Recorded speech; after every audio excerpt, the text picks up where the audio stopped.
अस्सलाम वालेकुम। आप देख रहे हैं के न्यूज एसडी। मैं हूं हारिस अलीशा गिलानी। चलते हैं आज की अहम खबरों की तरफ। रुक करेंगे इस्लामाबाद का, जहां से रिपोर्ट कर रहे हैं हमारे नुमाइंदे यासिर मलिक। इस्लामाबाद तरनोल पुलिस और सरकारी गाड़ियों से पेट्रोल चोर माफिया का गठजोड़ खुलकर सामने आ गया। एफआईआर के इंदराज में पुलिस ने चोरी शुदा डीजल के 15 कैन बरामद किए। 15 लीटर गोदाम को दुकान में तब्दील कर दिया गया। सरकारी गाड़ी और कैरी डब्बा को एफआईआर का हिस्सा न बनाया गया।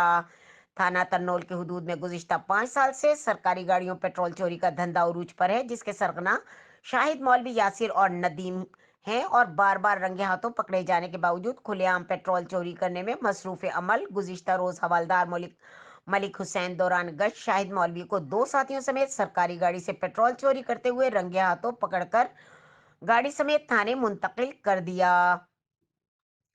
बाबूसुख जराये के मुताबिक थाने में पेट्रोल चोरी की 60 डीलिंग सिलसिला शुरू कर दिया गया। सोशल मीडिया पर खबर वायरल होने के बाद मजबूरन थाना तरनोल पुलिस को एफआईआर का इंदराज करना पड़ा। मौलवी शाहिद के साथ पकड़ जाने वाले 2 अफराद को लेन देन करके छोड़ दिया गया।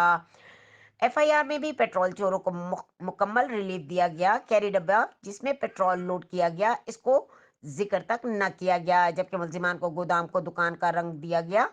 तरनोल पुलिस हकाइक को नजरअंदाज करते हुए चोर माफिया का साथ देते हुए कानून की धज्जियां उड़ा रहे हैं। गुज़िश्ता रात रंगे हाथों पकड़ा जाने के बावजूद पुलिस ने मुल्जिमान को मुकम्मल साथ दिया और एफआईआर में गाड़ियों और गोदाम न शामिल किया गया और न ही पेट्रोल की असल मिकदार को शो किया गया। अवामी हलकों के मुताबिक आईजी और डीआईजी से थाने में लगे कैमरे और जाय वक़्फ़ों के साथ पेट्रोल पंप से सीसीटीवी कैमरों के जरिए तहकीकात का मुतालबा, ताकि इस गोरख धंधे में पुलिस का किरदार वाज़ेह हो सके। मजीद खबरों और अपडेट्स के लिए हमारे साथ रहिएगा। तब तक के लिए अपना ख्याल रखिएगा। अल्लाह हाफिज।